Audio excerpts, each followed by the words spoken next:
Bueno, daremos comienzo al tercer webinar de la serie de simulación aplicado a la industria. Juan Manuel, por favor, me gustaría si me puedes confirmar a través del chat si puedes escuchar el audio de forma correcta.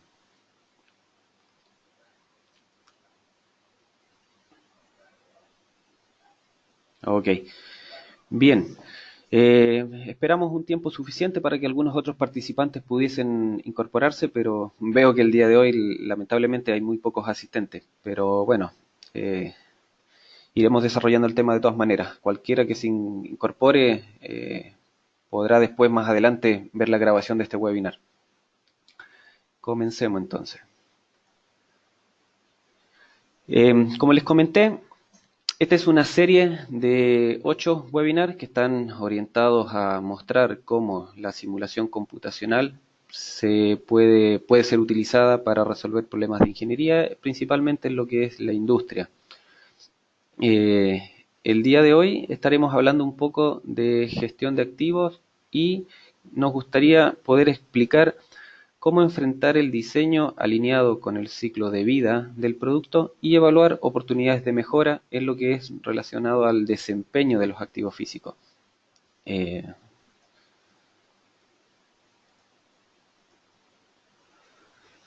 La agenda. Al igual que en las presentaciones anteriores, haremos una presentación breve de quién es GruPro, para aquellos que no nos conocen. Hablaremos un poco de la introducción del tema. Comentaremos algunos aspectos relacionados con gestión de activos, más o menos que nos permitirán entender y en contexto más o menos poder hablar de la simulación respecto de este tema. Comentaremos algunas diferencias que haremos marcadas respecto de lo que es gestión de activos y mantenimiento para que aquel espectador no confunda el objetivo de la presentación. Y mostraremos una serie de varios ejemplos reales en el cual la simulación puede ser aplicada como una herramienta útil para todo lo que es gestión de activos. Finalmente, después de haber visto todos esos ejemplos, compartiremos algunas conclusiones y quedaré abierto a las preguntas que puedan tener o que hayan surgido durante la presentación. GruPro es una empresa de ingeniería que hoy en día se dedica principalmente a ofrecer servicios de ingeniería, principalmente a la industria automotriz. Hay bastante experiencia en el uso de las herramientas y de los servicios para todo lo que es el sector moldes y matrices, lo que es la parte automotriz. Las áreas que abarca nuestra empresa, por un lado tenemos lo que es división ingeniería, tenemos división mecanizado, orientado principalmente a lo que es herramientas de mecanizado computacional, todo lo relacionado con CAM, ya sea a través de la programación de interfaz, de compiladores, simulación de rutina. También tenemos una división de robótica y simulación, en el cual acá lo que se apunta es al diseño de celdas robotizadas y todo lo relacionado con plantas automatizadas. Y una cuarta división que está vinculada con el suministro o comercialización de software de ingeniería. En lo que es software de ingeniería nosotros incluimos todo lo relacionado con modelado CAD, con simulación, ya sea por elementos finitos, ya sea por CFD, y también una herramienta muy útil y muy importante que es la herramienta de Teamcenter, que esta herramienta maneja todo lo que tiene que ver con la ingeniería de productos durante el ciclo de vida.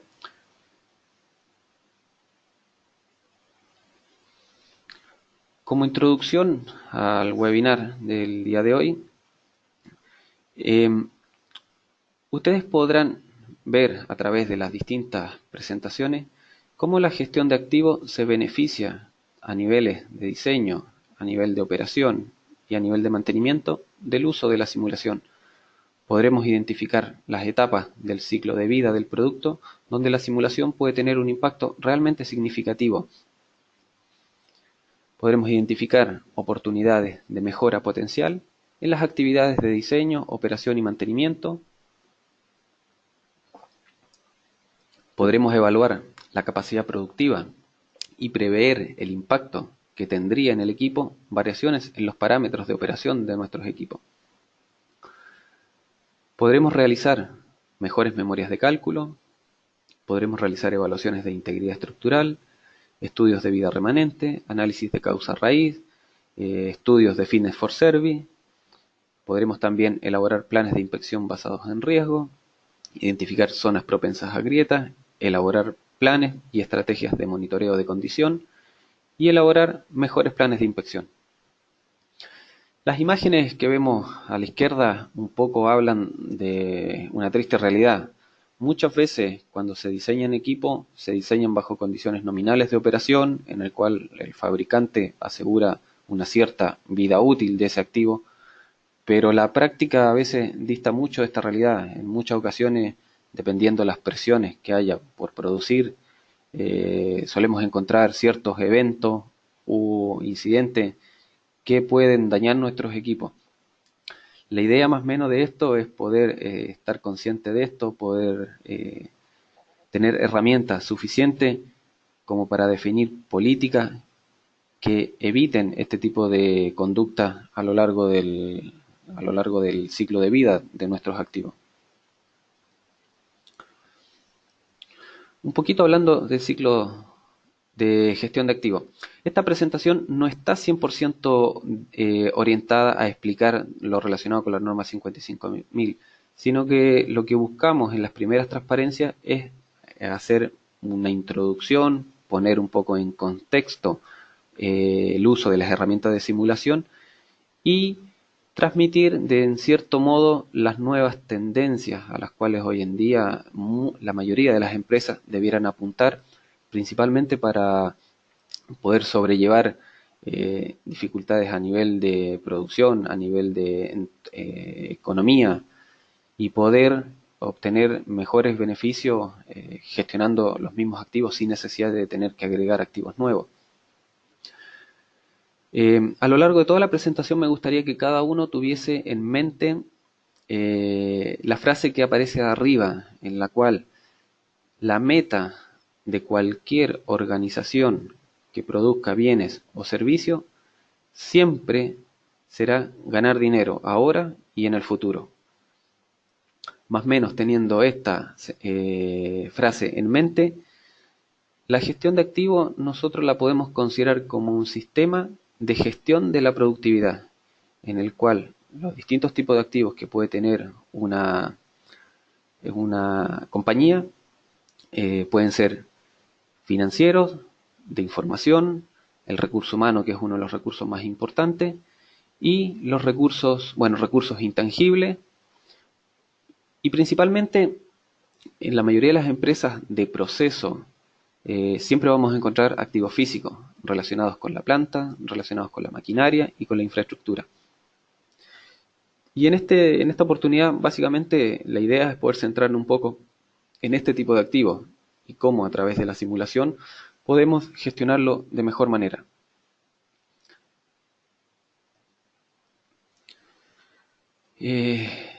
Un tema interesante al momento de hablar de gestión de activos y que un poco puede poner en perspectiva las dificultades de ingresar nuevas tecnologías a este tipo de herramientas pueden ser las siguientes. El 5% de los empleados de las compañías entienden la estrategia y los objetivos de la propia compañía. El 25% de los gerentes de activos tienen incentivos conectados con la estrategia de la compañía. Esto a veces dificulta que los gerentes se comprometan, en cierto modo, para poder alinear las estrategias con la misión de la visión de la empresa y con el plan estratégico de esta. Encuestas también dicen de que el 60% de las organizaciones no alinean su presupuesto con la estrategia de gestión de activos, ya sea porque la dirección tiene otras prioridades o porque no se ha concientizado de la estrategia y de la visión de la empresa. 85% de los ejecutivos vinculados con tareas de producción, de mantenimiento, gastan menos de 2 horas al mes para discutir cómo va la estrategia y hacer un seguimiento de las actividades. Las principales barreras de la gestión para el cumplimiento de estas estrategias podríamos clasificarla según estos 5 ítems que resumimos. Por un lado, podemos tener la ausencia o falta de claridad respecto de la visión y de la misión que tiene la compañía. Por otro lado, tenemos la presencia de personal con ideas antiguas en cargos de mando.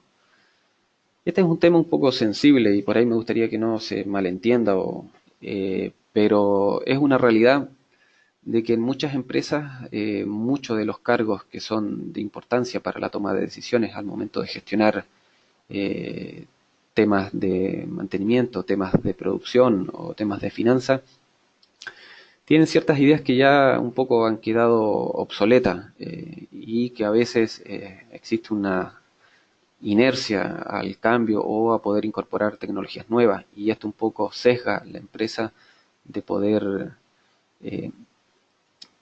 innovar y avanzar con el desarrollo de las nuevas técnicas, de las nuevas prácticas. La barrera de la dirección que antepone otros intereses, en la medida de que la misión y el plan estratégico no involucre a todas las partes que constituyen la compañía, siempre habrá problemas a nivel de dirección en el cual habrán intereses económicos a corto plazo, que a veces estimarán que son más importantes que otros intereses a largo plazo o que son más estratégicos. La barrera de las personas, en el cual la mayoría de estas, en muchos casos, se ve que aportan una poca cooperación y existe una gran resistencia al cambio de las nuevas políticas, al cambio de incorporar nuevas tecnologías o nuevas metodologías al proceso de producción. Y por último, la barrera de la disponibilidad de los recursos. La tendencia de hoy en día es poder obtener mayores beneficios con menores recursos. Y la única forma de poder hacer eso es que todos los procesos se optimicen, se mejoren, se capaciten y que las competencias de las distintas personas que participan en los distintos niveles de la empresa tengan la competencia suficiente para poder implementar esto. Podríamos decir que en la medida que se logre alinear las estrategias con la visión de la compañía, los objetivos y comprometer a toda la compañía, esto nos va a permitir garantizar el éxito de la gestión de activos y, por supuesto, el éxito de la empresa también.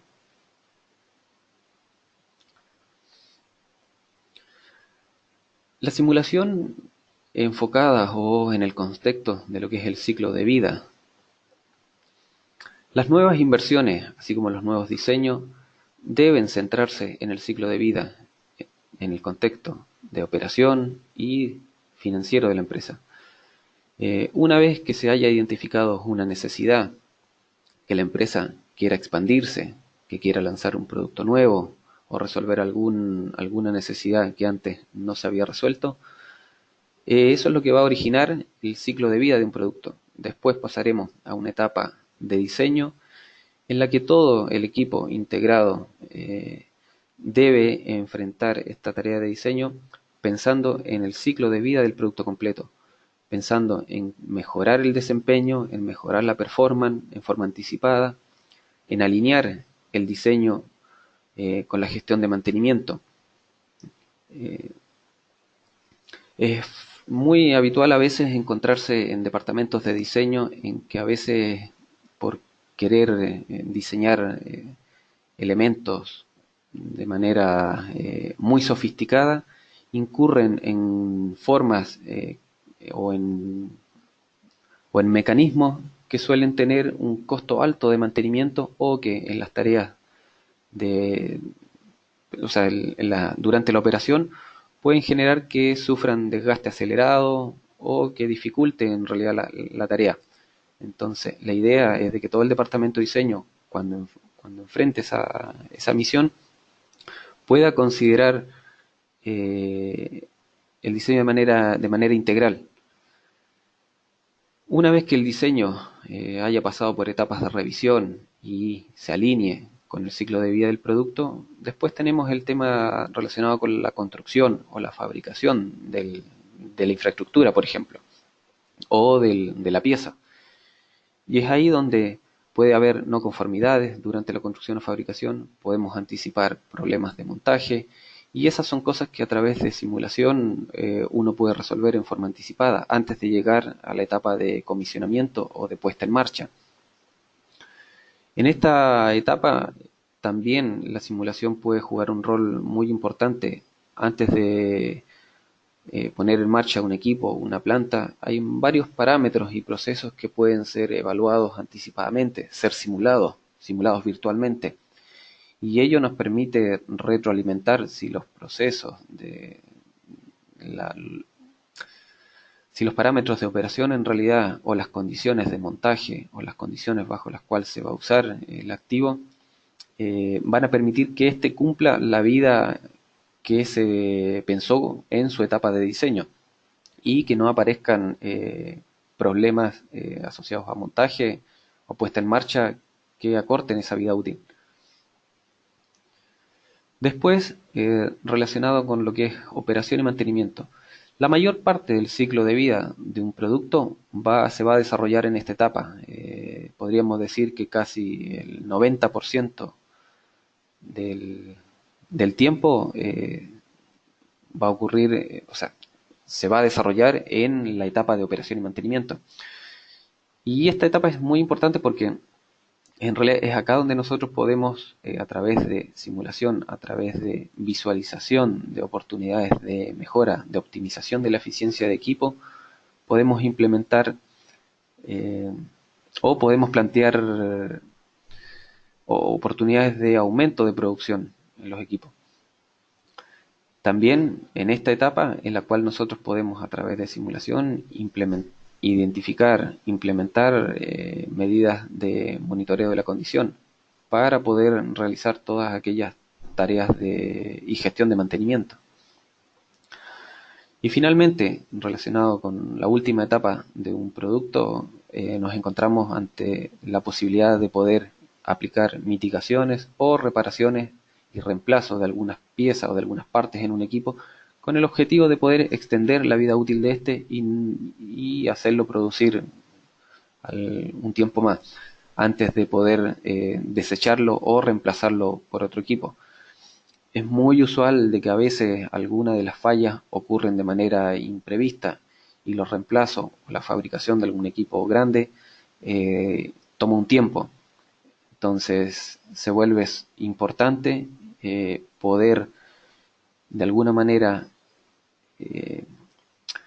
tener alguna herramienta que nos permita momentáneamente hacer que nuestro equipo con cierto deterioro pueda seguir funcionando y que nos dé el tiempo suficiente para que el nuevo equipo llegue o que sea fabricado.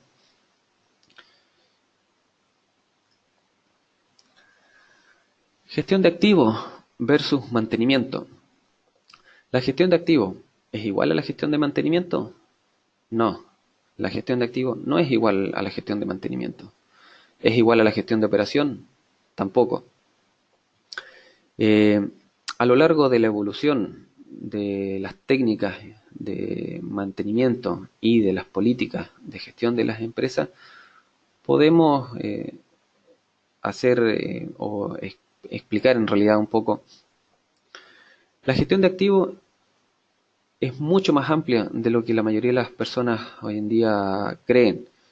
Incluye el mantenimiento, incluye la ingeniería de mantenimiento, incluye confiabilidad, incluye la ingeniería de activos, en las cuales cada uno, dependiendo más o menos en el tramo en el cual se encuentre, distintas partes de la compañía toman lugar en estos procesos.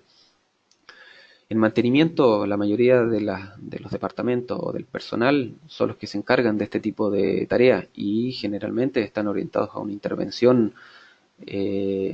post falla del equipo o cuando ya el deterioro o las evidencias de que algo va a fallar ya son muy evidentes.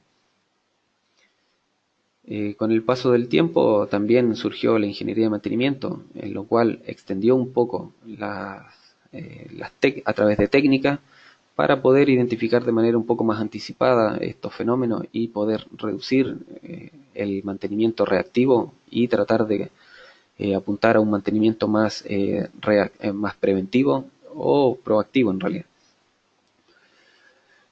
Después,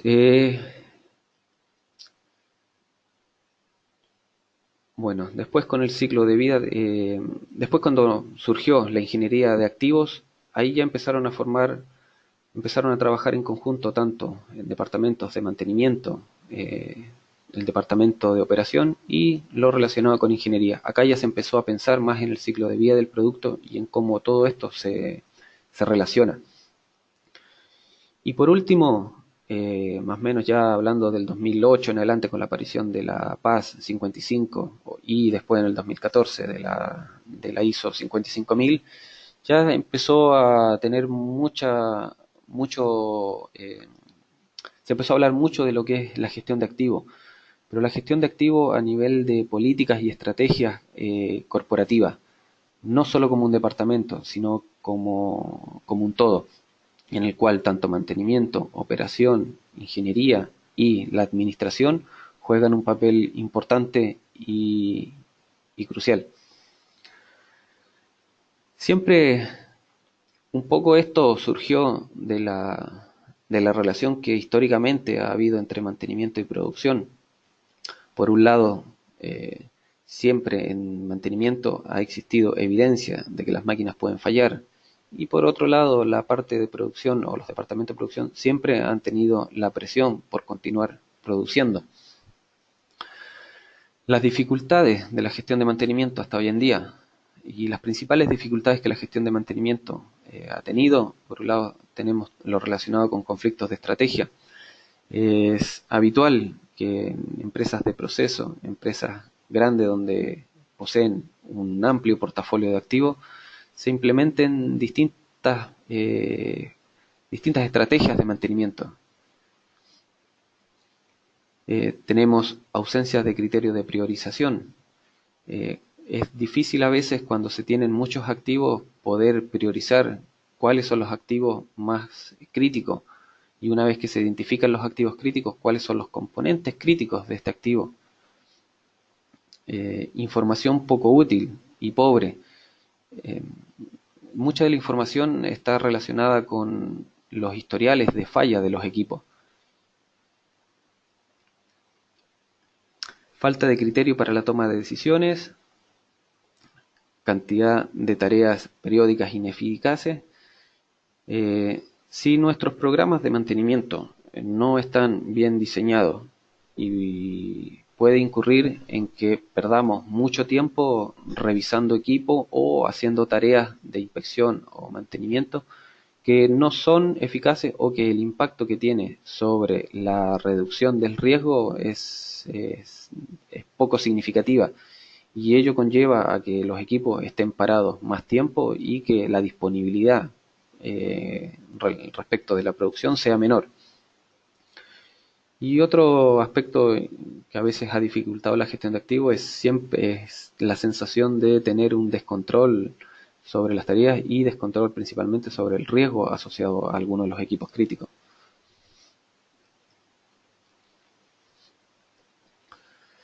El mantenimiento y el impacto en las utilidades. El mantenimiento tiene un impacto directo en la sustentabilidad y en la rentabilidad del negocio a través de la productividad y los costos de operación. Podríamos decir que la producción la podríamos dividir en lo que es utilidad, lo que es costo de operación y lo que son insumos o materias primas. Podemos ver que de toda la producción una fracción muy pequeña es lo que queda como ganancia, que sería la utilidad. Pero por otro lado, el mayor costo está asociado a la operación, y de este costo, entre el 15 y el 40% son gastos asociados a mantenimiento. De esos gastos de mantenimiento, en función de la estrategia de mantenimiento, podríamos decir que el 50% de las empresas que gastan en mantenimiento lo hacen en un enfoque correctivo, un 30% preventivo y un 15% predictivo. La función del mantenimiento es la encargada de garantizar la disponibilidad requerida al menor costo posible. Esto un poco lo podemos entender de la siguiente manera: siempre vamos a tener un equipo que puede fallar de alguna manera, y lo que podemos hacer es implementar propuestas o técnicas que nos permitan minimizar ese riesgo, pero a un costo. La idea no es gastar excesivamente en mantenimiento o en nuevas técnicas o metodologías, sino que la idea es poder llegar a un balance entre los costos asociados a las distintas tareas de mantenimiento, se compensen o se balanceen con el riesgo asociado a que ocurra un incidente, en este caso. Una vez que logremos identificar ese punto, que sería el punto óptimo, la gestión de activos en realidad es ahí donde apunta. No apunta a aumentar el costo de mantenimiento, sino que a conseguir un punto óptimo que nos permita balancear esta ecuación.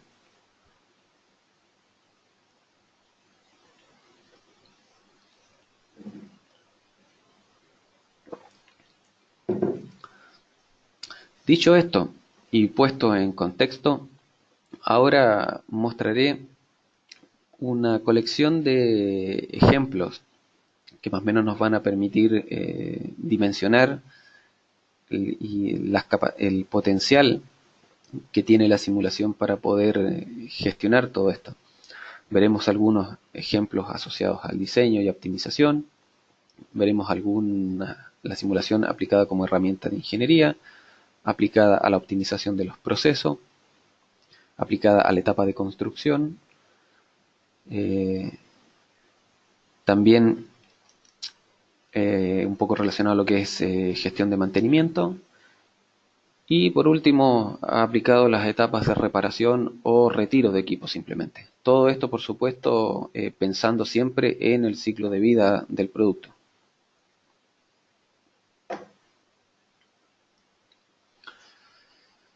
A nivel de diseño, nosotros podemos tener un objetivo, podemos tener un desafío que querer cumplir.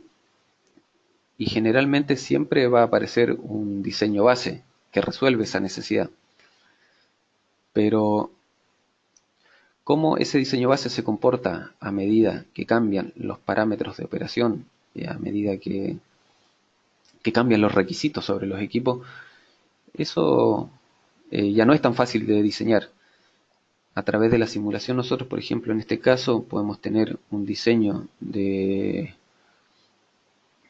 un ventilador en el cual a distintos flujos de masa la geometría que mejor optimiza el consumo de potencia cambia. Entonces, de esta manera, en función más o menos del requisito, si nosotros sabemos que ese ventilador va a trabajar a un cierto flujo de masa en régimen, podemos nosotros diseñar la geometría pensando en minimizar el consumo de potencia.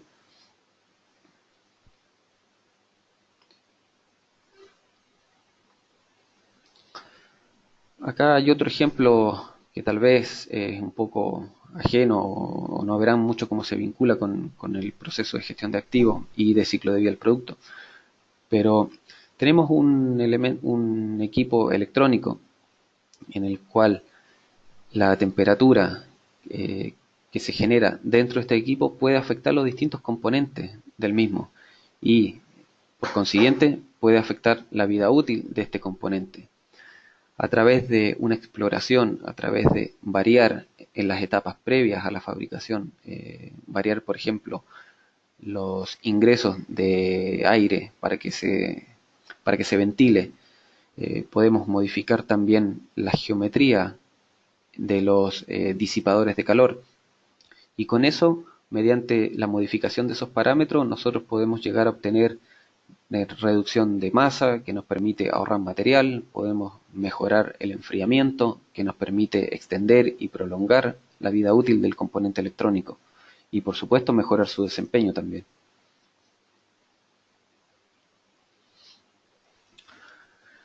Acá muestro un ejemplo interesante.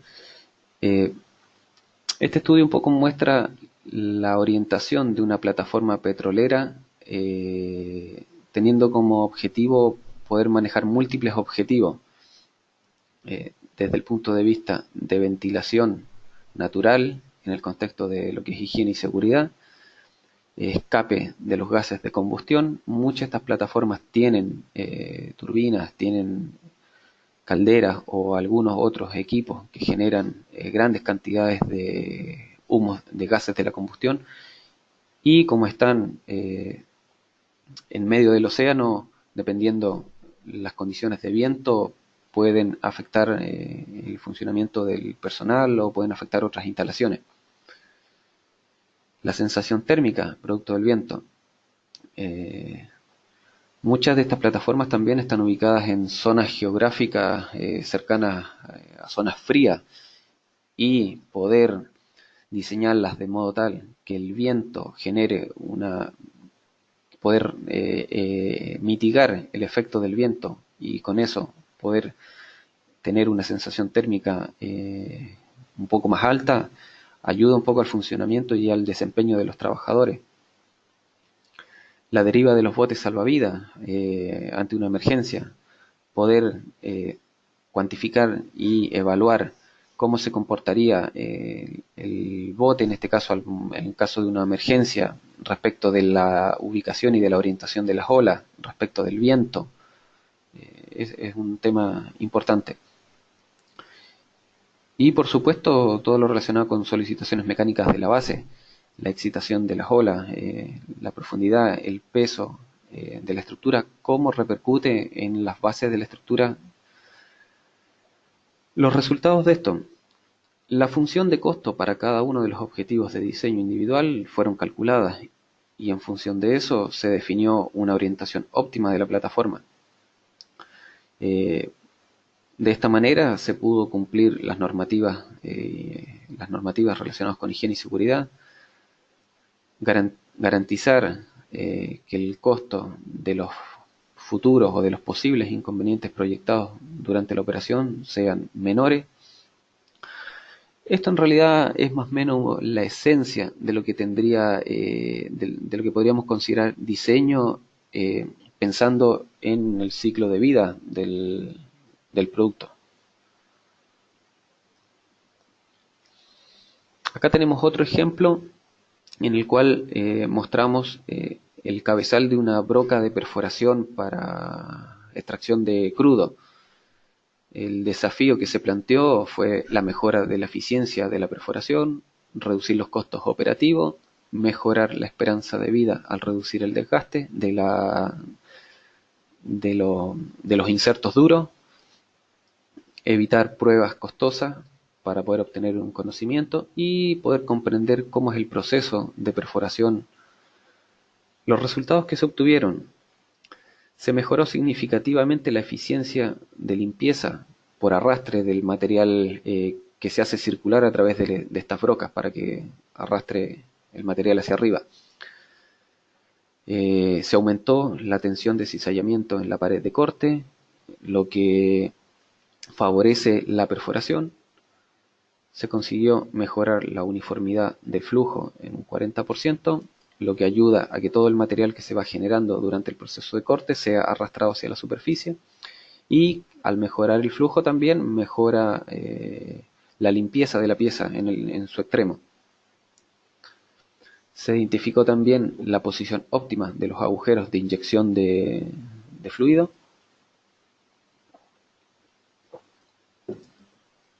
Lo interesante de este estudio es que se pudo realizar durante una noche y se hizo con una PC de escritorio con prestaciones de hardware no muy alejadas de lo que la mayoría de las empresas hoy en día podríamos tener para poder trabajar con herramientas CAD de este estilo. O sea, no se requirió gran hardware.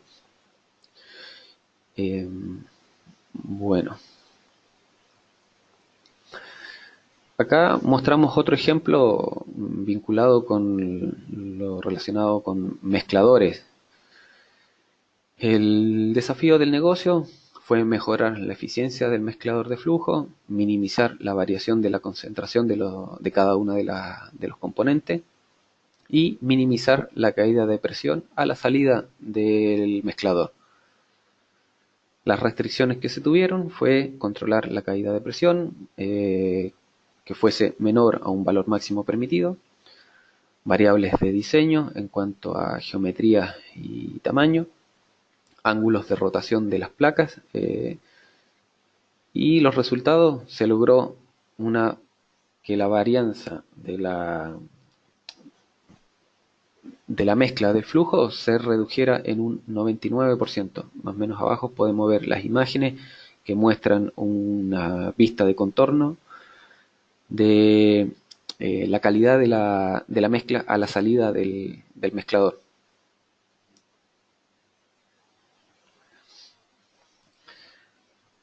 Acá mostramos otro ejemplo que me parece me parece muy útil, y principalmente un poco pone en contexto la capacidad que tiene para la empresa poder enfrentar tareas de optimización y de mejora orientado a lo que es la reducción de sus costos. Acá se hizo un estudio del flujo a través del casco de un barco y a través de la hélice para poder identificar oportunidades de mejora en cuanto al ahorro del combustible. Los resultados: se evaluaron alrededor de 40 parámetros de diseño donde se cambiaban distintas geometrías, distintas velocidades. Los resultados obtuvieron al final que se podía obtener un 4,5% de ahorro en combustible en un periodo de alrededor de 6 semanas. Este ahorro del 4,5% en combustible se traduce en $500.000 por barco por año de ahorro para esta compañía. Ahora, esta compañía que se dedicaba a transporte a lo que es transporte, contaba con una flota de más de 1.000 buques instalados, en el cual, una vez de implementar en cada uno de sus buques estas mejoras, pudieron obtener ahorros del orden de los $500 millones por año. Entonces, cuando hablamos de que con un incremento de un 4,5% en un proceso la compañía podría ahorrarse millones de dólares, la verdad que es ahí cuando uno dimensiona que el potencial que puede tener la simulación y que no se justifica no implementar estas medidas porque hoy en día tal vez los costos no sean, porque la inversión en realidad sea muy alta. Convengamos que $500 millones hoy en día da para adquirir una cantidad enorme de licencias, contratar personal, de asignar recursos para que puedan estudiar este tipo de iniciativas y poder cumplir con el plan estratégico de la compañía.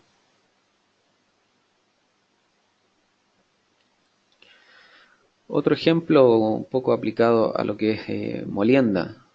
Acá tenemos, por ejemplo, un equipo de molienda de carbón y los desafíos para este equipo fue maximizar el rendimiento del carbón pulverizado a los quemadores y reducir la caída de presión a la salida de este. La solución.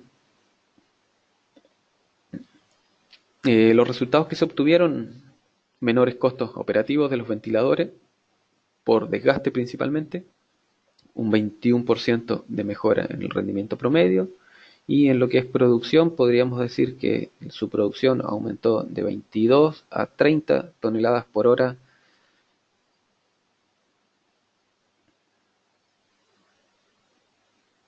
Bueno, ahí tenemos una visualización un poco del proceso de elementos discretos.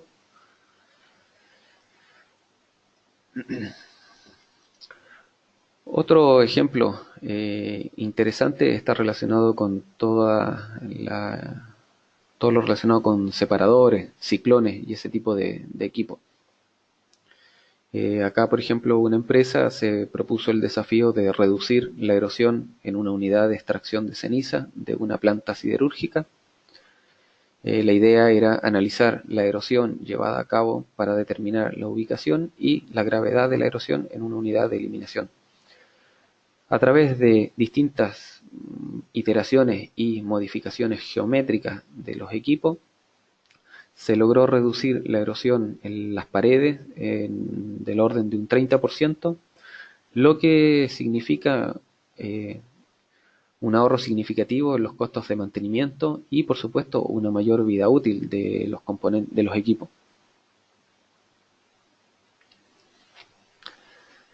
De la misma manera, otro ejemplo que podemos mostrar, determinar la eficiencia de la separación de partículas.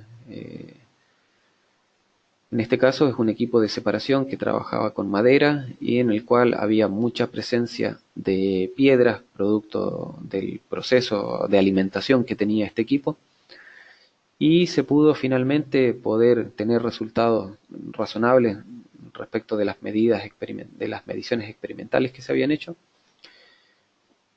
Y la herramienta en realidad fue muy útil para poder determinar la eficiencia del equipo y poder hacer correcciones al diseño a nivel de geometrías y a nivel de parámetros de operación de los ventiladores y del flujo que circulaba a través del mismo.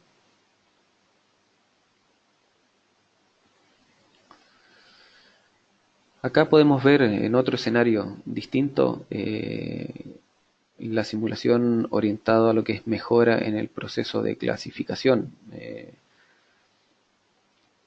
Esto tiene que ver con una compañía farmacéutica.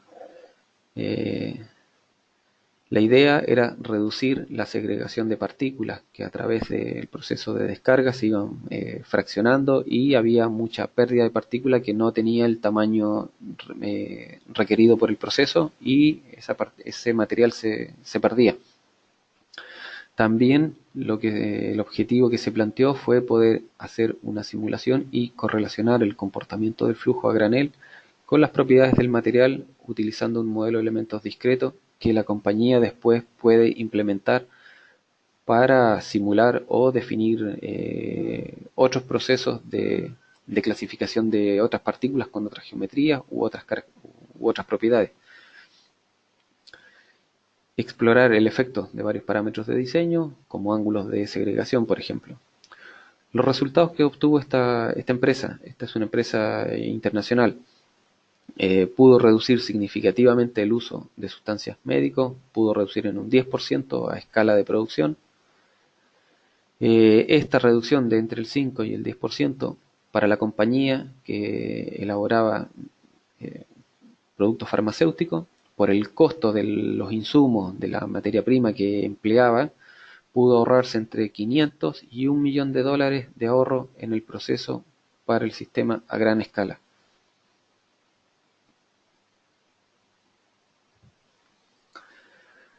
Otro ejemplo que nos permite más o menos ver el impacto que tiene en los procesos es lo relacionado con rendimientos de equipos de mezcla. El desafío del negocio fue comprender el comportamiento de mezcla y validar contra datos de laboratorio medidos experimentalmente. Explorar el efecto del tipo y el número de impulsores en el eje, variando la geometría, variando la ubicación y la cantidad de impulsores que tenía. Los resultados: se logró una reducción del 54% en el tiempo de mezcla. Esta reducción en los tiempos de mezcla hizo que la producción aumentara, y lo que conllevó ahorros del orden de $1.000.000 en lo que o sea, en realidad no es ahorro, es aumento de la producción. Se obtuvo el comportamiento a plena carga, a escala la primera vez. Se reducción del tiempo al obtener una visión y una comprensión del flujo y del comportamiento de la mezcla. También otro caso muy parecido, en el cual el desafío del negocio fue comprender los efectos de las distintas alturas de llenado en el rendimiento, comprender los distintos cambios en la superficie y los perfiles de velocidad interna a medida que el nivel pasa por cada uno de los impulsores, a medida que se va llenando.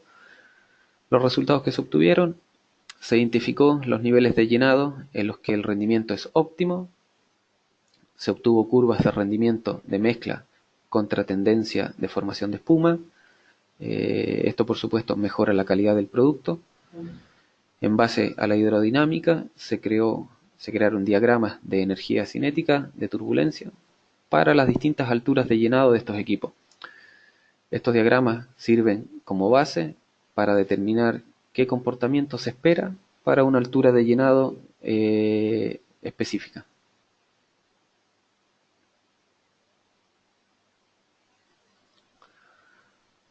Otro ejemplo importante, hablamos de sistemas de quemadores industriales.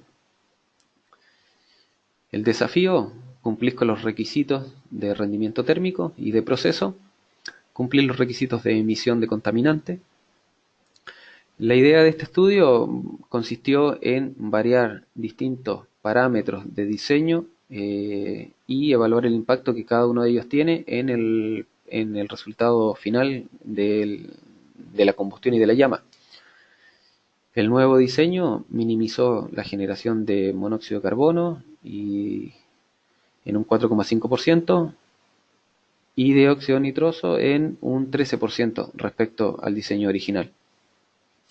El cambio de ángulo C, que aparece en la figura inferior de la derecha, que está relacionado con la inclinación de los refractarios, se modificó entre 1 y 16 grados, y la medida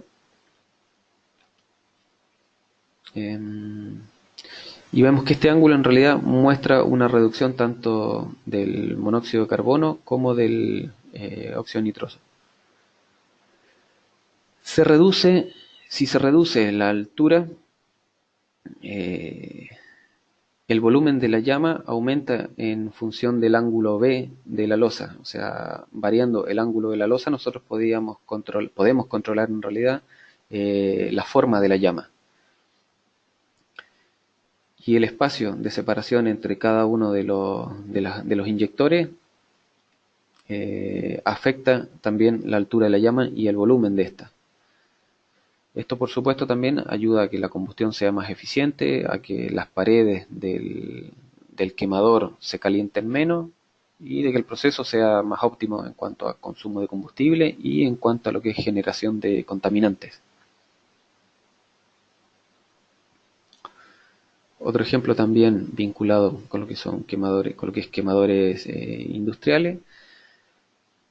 Acá tenemos un horno de múltiples quemadores en el cual el objetivo era minimizar la variación del caudal másico, minimizar la caída de presión y evaluar restricciones de ventilación, así como también los límites de presión y geometrías que tenía el equipo. Se modificaron alturas y anchos de las secciones transversales de los conductos, se modificaron y se variaron los radios de las gargantas de los quemadores, y los resultados que se obtuvieron fueron que el nuevo diseño, o sea, se obtuvo en realidad un nuevo diseño que minimiza la caída de presión para cualquiera de los caudales seleccionados. Esto se hizo a través de un sistema iterativo en el cual cada uno de esos puntitos azules que se ve en la gráfica inferior muestra una configuración de diseño que evaluó los distintos objetivos planteados. Y en este caso lo que vemos es de que al haber varias variables que se tienen que modificar, es un objetivo multivariable en el cual no existe una optimización única, pero sí se puede definir una región en la cual el efecto sobre el comportamiento de otras variables se minimice a nivel global. Y de esa manera, bueno, se pudo obtener un diseño que redujo la variación del índice de flujo en un 71%.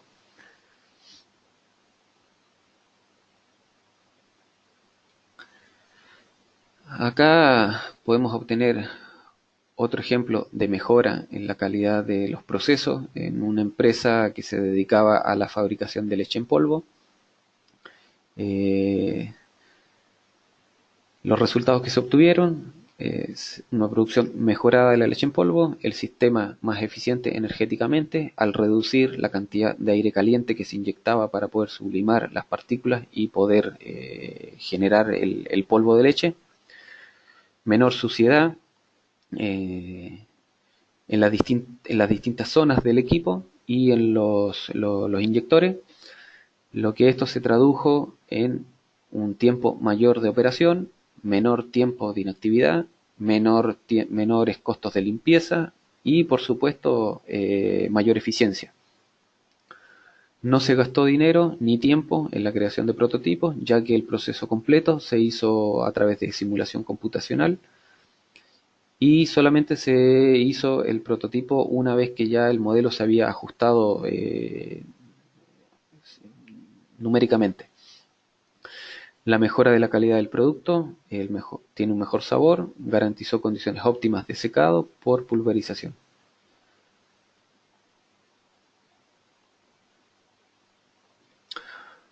Otro ejemplo que mostramos acá está relacionado con intercambiadores de calor.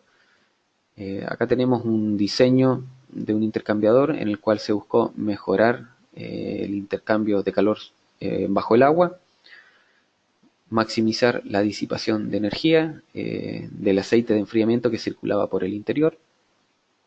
Las restricciones, la altura del intercambiador, los espesores de pared de la tubería, por un tema de resistencia, de conducción y resistencia térmica. Los grupos, los números de tubos espaciados, alturas, caudal y material, todo eso fueron restricciones que se variaron para poder conseguir un diseño optimizado. Los resultados, eh, se,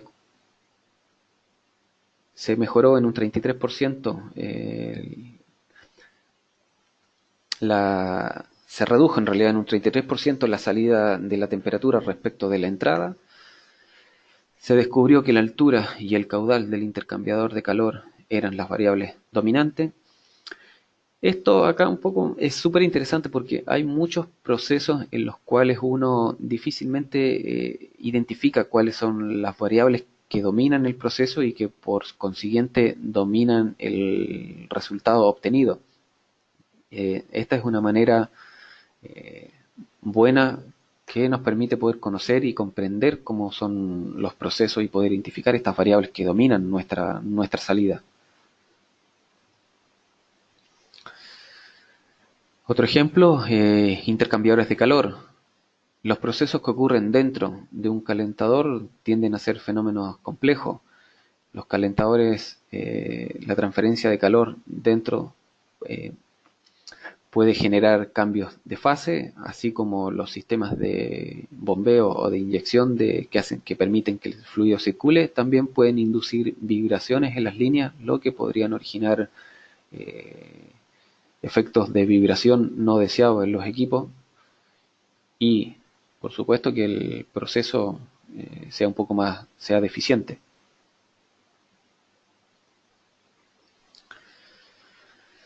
Acá un poquito nos dedicaremos a ver el tema de la simulación un poco ya más a nivel de ingeniería, a nivel de mantenimiento y un poco a nivel de,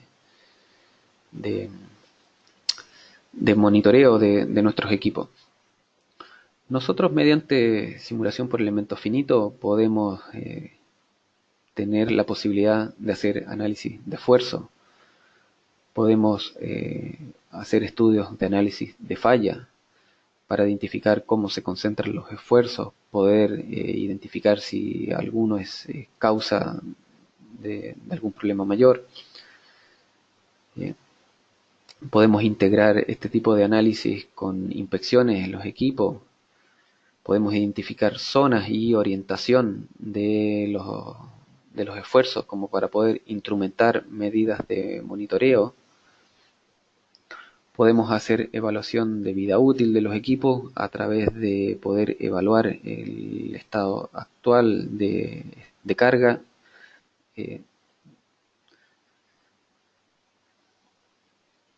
Podemos hacer análisis de vibraciones y poder predecir cómo se comportan ciertos equipos bajo ciertas condiciones de excitación externa.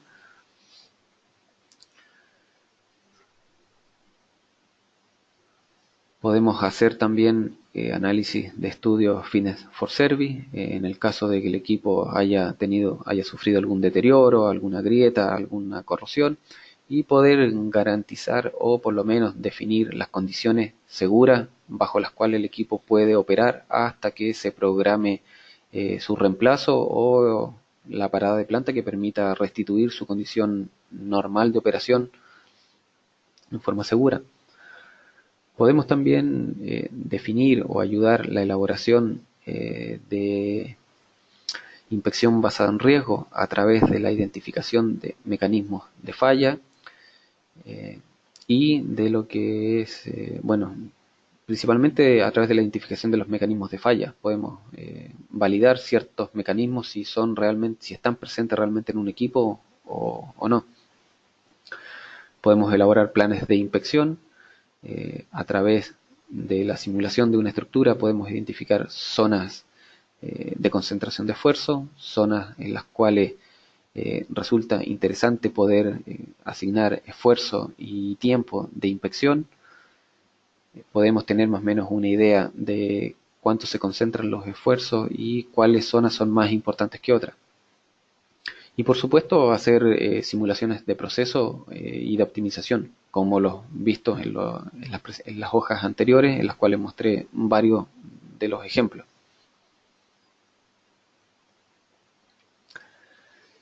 Continuando un poco con lo que era Fitness for Service, podemos hacer estudios de fractura, de corrosión, de efectos de agrietamiento, podemos hacer estudios de análisis y daños por incendio, CRIP, daños por termofluencia o daño mecánico.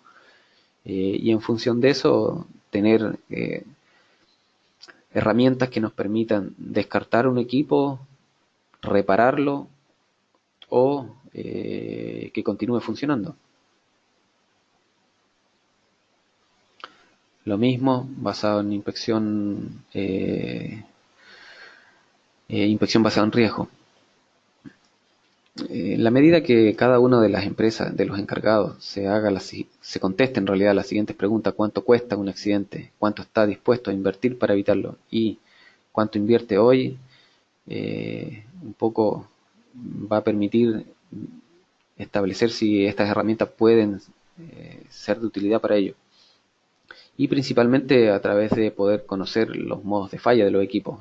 A veces la falta de experiencia en el cuanto al comportamiento del equipo suele ser un problema que se arrastra en la definición de la clase de probabilidad de falla que tiene el equipo, y por consiguiente la criticidad puede evaluarse de manera incorrecta si no se conocen correctamente cuáles son los modos de falla que el equipo tiene.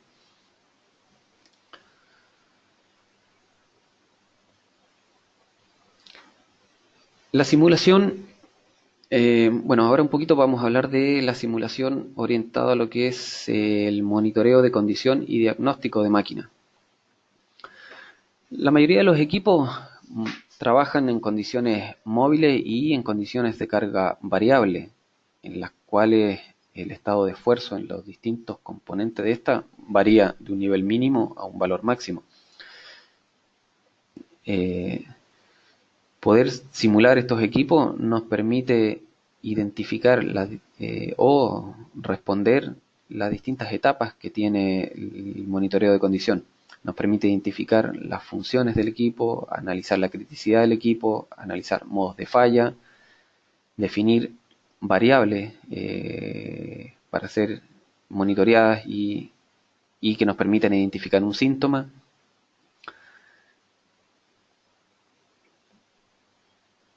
Nos permite principalmente definir la ubicación de medición en la que nosotros podemos instrumentar un equipo para poder hacer seguimiento en tiempo real, por ejemplo, de cuáles serían las variables físicas que estaríamos midiendo, que nos permiten retroalimentar la tarea de operación.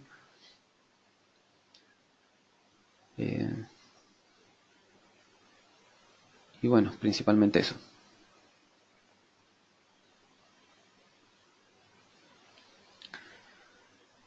Acá muestro algunas imágenes un poco que nos permiten poner en contexto lo que se explicaba anteriormente. En minería, por ejemplo, que es una de las áreas productivas en la cual se exige de manera excesiva a veces los equipos, suele pasar de que los equipos no siempre funcionan como fueron diseñados en condiciones de carga, como el camión de la izquierda, por ejemplo, en el cual lleva una carga distribuida como si hubiese, de acuerdo al diseño.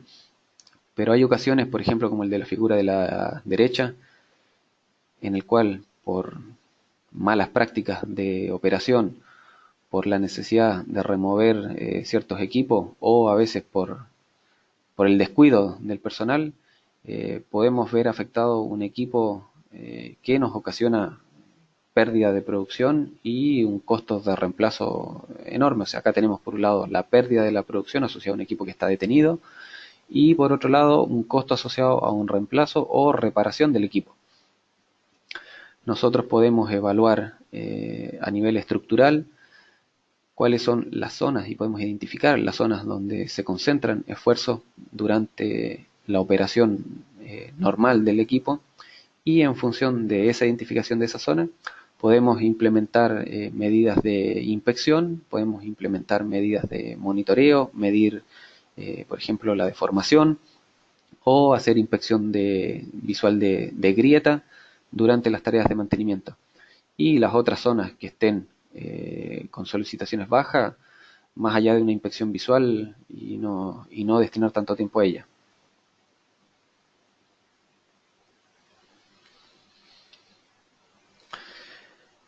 Acá un poco les voy a mostrar parte de las capacidades que hoy en día tiene la simulación a nivel eh, de diseño de equipos móviles que nos permiten un poco evaluar los procesos y evaluar el desempeño estructural del equipo. Es muy habitual, o podríamos decir que es difícil a veces poder hacer un cálculo realista de equipos que son articulados, de equipos que están sometidos a cargas de impacto. eh, y el potencial de esta herramienta la verdad que es útil porque nos permite evaluar en cierto modo la amplificación de esfuerzo, nos permite en tiempo real de simulación, por supuesto, evaluar cuáles son las configuraciones de operación o de posición que son críticas para un cierto elemento.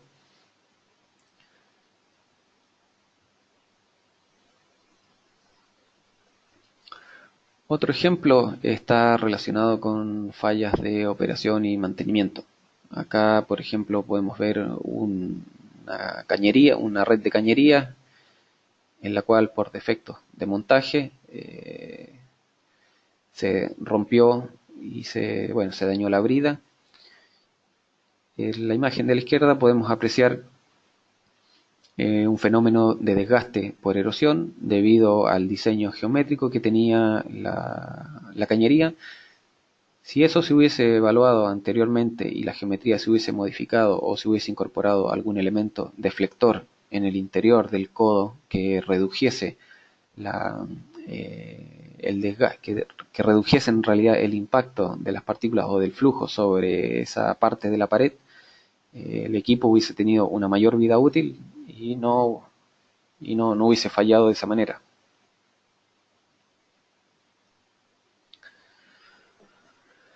Fallas estructurales habituales en las plantas, en la mayoría de las plantas de proceso en realidad, podemos encontrar agrietamiento de las uniones apernadas en lo que son las zonas soldadas.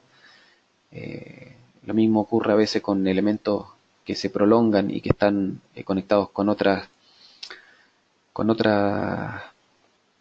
otros componentes que pueden estar sujetos a vibración y esa vibración se traspasa a la raíz o a la base del arranque y que puede originar un aumento progresivo de la grieta.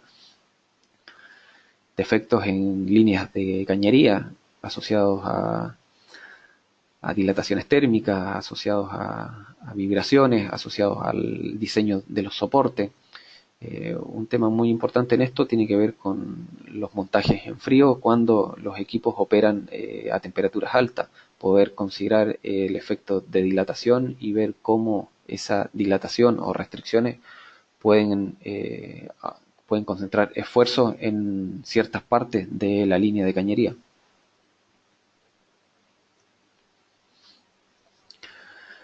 Evaluar niveles de corrosión, evaluar niveles de distorsión de la geometría por defectos de materiales, por golpe, y en función de eso tener criterios para poder definir si el equipo está en condiciones de continuar operando o debe ser reemplazado.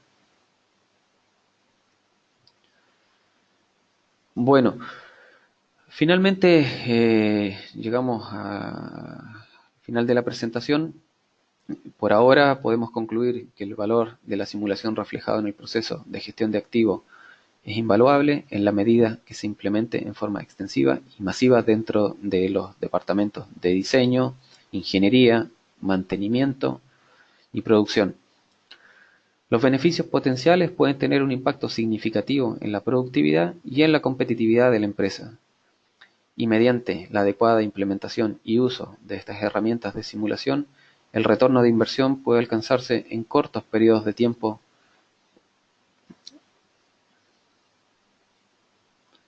Bueno, a los participantes agradezco su participación, espero que haya sido de utilidad y no sé si hay alguna pregunta.